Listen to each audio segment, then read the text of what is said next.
अस्सलाम वालेकुम। बापा जानी के मुरीद खास मुफ्ती समर अब्बास कादरी साहब अल मारूफ गालियों वाली सरकार, एक डिजिटल मौलवी जो जेलम में रहता है, क्योंकि बाबा तैयार हो जाओ, आप बाबाओं के बाबा आ रहे हैं। उससे किसने पूछा कि आप कैसे आलिम बन गए हो? क्या बोला तूने? ना किसी मदरसे से पढ़ा, ना किसी जामिया से पढ़ा, ना किसी उस्ताद के सामने बैठे, बस खुद ही पढ़ के जनाब वो आलिम बन के बड़े बड़े फतवे देने शुरू कर दिए। डॉक्टर जाकिर नाइक के पास तो किसी मदरसे की डिग्री नहीं है, तो नॉन मुस्लिम के साथ तुमने वो बंदा लॉन्च किया हुआ है जो मुसलमानों के आपस के इख्तलाफात के ऊपर बात ही नहीं कर सकता, उसको तुमने इंटरनेशनली लॉन्च कर दिया है नॉन मुस्लिम के खिलाफ। ये मैं इल्जामी जवाब के तौर पे देवबंद और अहले हदीसों से पूछता हूं, क्योंकि ये मुझे कहता है ना डिग्री का, तो डॉक्टर जाकिर नाइक के पास कौन सी डिग्री है? मेडिकल डॉक्टर है, मैं भी मैकेनिकल इंजीनियर हूं, आलिम की डिग्री तो नहीं है ना उसके पास। कुरान भी मजहूल पढ़ता है, अरबी नहीं उसे आती, उर्दू भी ठीक नहीं बोलता, अंग्रेजी बहुत अच्छी है। यानी यह फकी भी लहजा जिसदा कोई इल्मी आजमा खराब होए ते उन्हें फकी भी दें। लख लानत तेरे जम्मन ते। ये तुम कैसे बन गए, अल्लामा कैसे, फामा कैसे बन गए? उसने कहा सिर्फ मैं नहीं बना, बहुत सारे लोग बने। मिसाल कहता है सारे ही मौलवी जो हैं वो डॉक्टर इकबाल को अल्लामा इकबाल कहते हैं। लो जी नहीं मंजी ठोकन लगी जाए। वैसे डॉक्टर इकबाल ने भी किसी मदरसे से डिग्री नहीं हासिल की थी, लेकिन सारे मौलवी अल्लामा इकबाल कहते हैं। मैं से पूछता हूं उसके पास कौन सी डिग्री है, अल्लामा कहां से हो गया? फकी दी थी मैं। डॉक्टर इकबाल को देवबंद और बरेलवियों की कोई डिग्री हासिल थी? बात तो सही है। तो अल्लामा कहां से हो गया? वो डॉक्टर इकबाल के है ना। ये कहता है अल्लामा इकबाल ने फरमाया। अच्छा, अल्लामा इकबाल फरमान और इंजीनियर साहब बकवास याद करन। हमने तो हर चीज की वर्किंग पहले से की हुई होती है, तो ये झूठ भी इनका बेनकाब हो गया। असल में कारी साहब बात ये है, बाबा कहेगा तो मनांगे, किसी और के कहने से नहीं मनांगे। ऐसे लोगों को ना लॉन्च किया जाता है। ऊला, ये किसी के कास्ट की हुए पौधे होते हैं, सानिया, और ये इस्लाम के नुमाइंदे नहीं हैं। सालिसा, इसराइल को तस्लीम करने की बातें, राबिया, गजा के बारे में जहर उगलना, खामिसा, उलमा और सुलहा के बारे में ये कहना तो है ही कोई नहीं। मतलब ऐसे लगता है जैसे ये किसी यहूदी का बच्चा है। ऐसे लगता है जैसे ये किसी काफिर का बच्चा है। अब है या नहीं मैं मुझे नहीं पता। बांदरी दे पैर सड़दे ने ते अपने बच्चे थले देंदी है। ये बांदरियां ऐसियां ने कि अपने आप ਨੂੰ ਬਚਾ ਲੈਂਦੀਆਂ ਨੇ, अपने ਬੱਚਿਆਂ ਨੂੰ ਵੀ ਬਚਾ ਲੈਂਦੀਆਂ ਨੇ।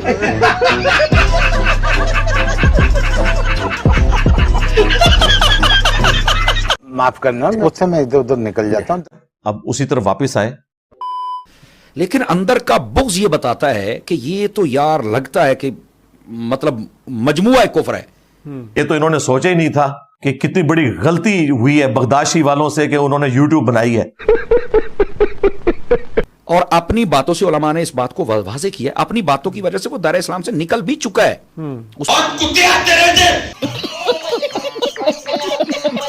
उसकी औकात कोई नहीं है। ये लोग जो होते हैं ना जी, इनको मैं सिर्फ एक ही बात कहता हूं। ठीक है जी। देखो, अल्लाह ने कुरान मजीद नबी पाक को अता किया ना, तो सिर्फ अता नहीं किया, अर्रहमान अल्लमल कुरान, कुरान दे के सिखाया भी है। ਤੁਹਾਨੂੰ तो ਤੁਹਾਡੇ ਘਰ वाले भी नहीं सुनते, वो भी छुप छुप के इंजीनियर दे क्लिप सुनते ने। तो जब ये कुरान नबी पाक को सिखाया गया कि बगैर सिखाए नबी पाक अलैहिस्सलाम ने अपनी तरफ से सब कुछ नहीं बयान किया, अल्लाह ने सिखाया हुआ है। आपको पता है जब भी हम कोई दीनी बात करें, अल्लाह ताला की गैबी मदद हमारे साथ आती है। माला बेली कहंदा हुंदा सी, मैं इदां मैं ਤੁਹਾਡਿਆਂ ਬਾਬਿਆਂ ਨੂੰ ਇਦਾਂ ਤੇ ਦਾਤਾ ਸਾਹਿਬ ਦਾ ਦਰਬਾਰ ਹੋਰ ਖੁੱਲਾ ਹੁੰਦਾ ਪਿਆ ਨੇ। वाह भाई। यानी ये कुरान मजीद का ताल्लुक पढ़ने पढ़ाने तालीम और ताल्लुम से है। तो जब अल्लाह ने अपने हबीब पाक अलैहिस्सलाम को सिखा के भेजा है, ओए थोड़ा के लेना देना ना सोए तू। और उन्होंने सहाबा को सिखाया, उन्होंने आगे ताबईन को सिखाया, और उन्होंने आगे उम्मत को सिखाया। तो ये एक पढ़ने पढ़ाने वाला प्रोसीजर ये तो नबी पाक की जात से शुरू है। बोले आदु बिल्लाहि ताला, साहबा इकराम और रिदवान का तारुफ ही आके इस उम्मत को हमने करवाया। तुम लोगों ने तो एक मामू की तारीफ और उसके नाम के ऊपर जलसे करके और नारा लगाते थे हकचार यार का, और अंदर बात होती थी सियासत मुआविया जिंदाबाद की, फ्रॉड मचा के रखा मामू पार्टी। साहबा इकराम कहना छोड़ो भाई, 3 बंदे हैं, ठीक है वो साहबी हैं, हम उन्हें रज़ियल्लाहु अन्हु भी कहते हैं, साहबा भी मानते हैं, हम अल्लाह के हुजूर दुआ करते हैं अल्लाह ताला उनकी गलतियों से दरगुजर फरमाए। लेकिन 3 बंदों के पीछे आप 1 लाख साहबा इकराम के जिनकी पांव की खाक हमारी आंखों का सुरमा, उनके बारे में हम पे ब्लेम लगाते हो कि हम साहबा इकराम के बारे में बोलते हैं। साहबा इकराम का मिशन तो हम लेके चल रहे हैं। यही नहीं, अभी और सुनिए। तो अगर आप इससे बाहर निकलते हैं तो जाहिर सी बात है आप अकले कुल तो नहीं हो सकते। रुको जरा, सब्र करो, अभी बताते हैं तुम्हें। ਲਿਓਵਾਂ ਪੀਰਾਂ ਨੂੰ ਸਰ ਨਿਕਲਿਆ ਬਾਹਰ ਪੈ ਗਿਆ ਜੀ ਤੁਹਾਡੇ ਬਾਬੇ ਨੂੰ, ਓਏ ਪੈ ਗਿਆ ਜੇ। ਉਹ ਤਾਂ ਕਿਹੜੇ ਕਲਿੱਪ ਸੁਨੇ ਔਰ ਇੰਜॉय ਕਰੇ। ਅਸੀਂ ਫਿਰ ਵੀ ਨੌਕਰੀ ਅਦਾ ਕਰਦੇ ਪਏ, ਅਸੀਂ ਫਿਰ ਵੀ ਨੌਕਰੀ ਅਦਾ ਕਰਦੇ ਪਏ, ਅਸੀਂ ਫਿਰ ਵੀ ਨੌਕਰੀ ਅਦਾ ਕਰਦੇ ਪਏ, ਅਸੀਂ ਫਿਰ ਵੀ ਨੌਕਰੀ ਅਦਾ ਕਰਦੇ ਪਏ। इन छोटे मोटे प्रोग्रामों से कितना कमा लेते हो? तो आपका तो यहीं पर ही सारे गुब्बारे से हवा निकल जाती है। ਤੁਹਾਡੇ ਹੱਥ 'ਚ ਐਸਾ ਰਹਿ ਜਾਏ ਸਾਰੀ ਉਹਦੀ ਲੀਕ ਬੰਦ ਕਰ ਦਿੱਤੀ ਹੈ।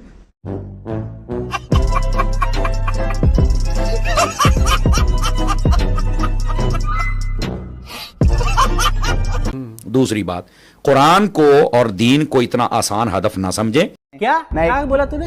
कि आपको ही सारा समझ आ जाएगा। हमारा सारा दीन तो अरबी में है।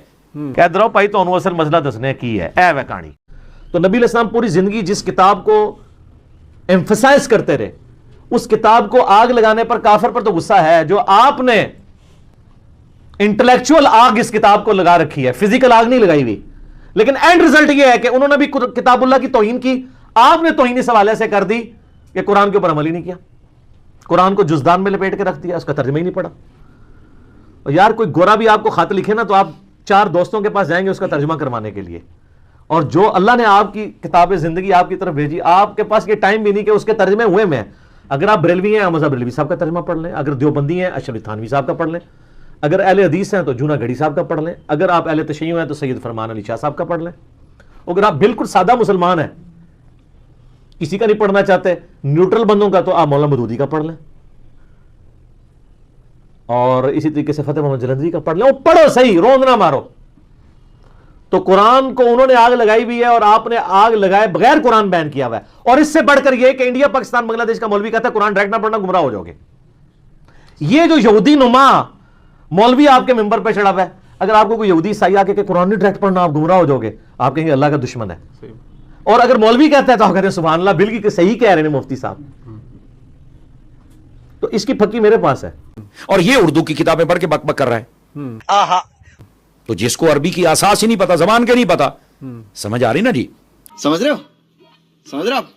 तो वो कहता जी अरबी में रान को पट कहते हैं, पट कुरान कहते हैं। मैं कल अभी जी अरबी दानी है दी। रेफरेंस नंबर 1 चिश्ती रसूलुल्लाह। वैसे तो थानवी रसूलुल्लाह भी इनके खाते में है, क्योंकि ये पहले थानवी रसूलुल्लाह के ऊपर बात करते थे, अब उसमें भी बात करना छोड़ गए, यानी चाचू को भी इन्होंने मान लिया है, थानवी चाचू को। तो चिश्ती रसूलुल्लाह वाला वाकया जो मुख्तलिफ किताबों से हमने पेश किया, हश्त बहिश्त से पेश किया, बाकी किताबों से, तो इन्होंने भागने की कोशिश की। इन्होंने कहा हमारे कभी उलमा ने इसका दिफा नहीं किया, तो वो मैंने हवाला फिर इनके सामने रखा था, जो आज फिर रख रहा हूं, कि तुम्हारे आला हजरत ने फतावा रज़विया में उस किताब की तारीफ की है जिसमें चिश्ती रसूलुल्लाह लिखा है सबा सनाबिल। अगर आला हजरत को पता था कि इसमें यह लिखा है, उसके बावजूद ना सिर्फ तारीफ की, बल्कि कहा कि यह किताब नबी इस्लाम की बरगाह में मकबूल है, किसी बुजुर्ग ने ख्वाब में देखा। तौबा तौबा तौबा। अगर तो यह उन्होंने अनजाने में किया, फिर तो हम कहेंगे कि तुम्हारे आला हजरत जाहिल थे, और अगर जानबूझ के किया फिर तो अपने ईमान से गए। अब तुमने फैसला करना है कि उनका ईमान बचाना है या उन्हें जाहिल डिक्लेयर करना है, तीसरा तो कोई ऑप्शन नहीं है। मुफ्ती मुनीबुर रहमान साहब ने अपने जाम के अंदर कोशिश की कि इसका जवाब दें, उन्होंने एक फतवा भी निकाला, लेकिन वो भी गोलमोल, उसका मैंने पोस्टमार्टम अलग से किया हुआ है कि इस तरीके से आप अपने बुजुर्गों को नहीं बचा सकते। लेकिन इसको तो अनडिटेड छोड़ा कि आला हजरत ने जो दिफा किया था, इसका क्या बनेगा। फिर इनके दूसरे बड़े बुजुर्ग पीर मेर अली शाह साहब, जिनको इन्होंने टार्जन बनाकर गुलाम अहमद कादियानी दज्जाल के मुकाबले पे लॉन्च किया था, और उनके बारे में झूठ मशहूर किया कि वो कादियानी दज्जाल से कहते थे कि मैं कलम रखूंगा और कलम खुद लिखेगी। अल्लाह के बंदो, रसूलुल्लाह ने तो कादबीने वही रखे हुए थे, नबी इस्लाम को तो अल्लाह ने कोई ऐसी कलम नहीं दी थी जो आपकी वही लिखती। तुम्हारा पीर मेर अली जो है वो कलम को हुक्म देगा और वो लिखेगा। अपनी अकल का इलाज करवाओ। वो जी गुलाम अहमद कादियानी दज्जाल के मुकाबले के लिए लाहौर 3 दिन तक बैठे रहे, वो मुकाबले पे नहीं आया। और भाई वो मुकाबले पे शुक्र करो नहीं आया, दो फारग हो जाते। वो ग्रेट ब्रिटेन ने उसे मना किया था कि ये लोग कातलाना हमला करवाएंगे, इसलिए वो खबीस कादियान से नहीं निकला और लाहौर नहीं आया। ज़ाहिर इतना मजमा लेके जब आप बैठे होंगे तो कौन जाएगा, गवर्नमेंट ये रिस्क लेगी। और इसको इन्होंने अपनी फतह बना के पेश किया। फतह तब थी जब तुम्हारा पीर मेरे लिए खुद का ध्यान चल के जाता। बड़ा टार्जन बनाया हुआ था ना, बुजुर्ग तो निगाहें मार के जो है वो जला के राख कर देते थे, जना बनता ना कादियान खुद चला जाता, अंग्रेजों की नजरों से छुप के वहां पहुंचता, और उसकी वो जो बनाई हुई थी उसने कमीन का, उसके बाहर खड़े होकर उसे ललकारता। इस तरीके से तो आप किसी को भी ललकार सकते हैं। तो मतलब परले दर्जे का जाहिल इंसान है, मुंह फट है, लाउंचिड बंदा है, और किसी ने ये जिन्होंने पाला हुआ है ना, एक वक्त आया ये उनको भी पड़ गया, फिर उन्होंने दोबारा लगाम खींची, तो फिर नहीं जी मैं आज नहीं, मेरा वो कॉन्टेस्ट ये था, तो मेरा कॉन्टेस्ट ये था, तो मैं कहा जो जुत्तियां पैंदियां ने तो फिर सीधा हो जाता।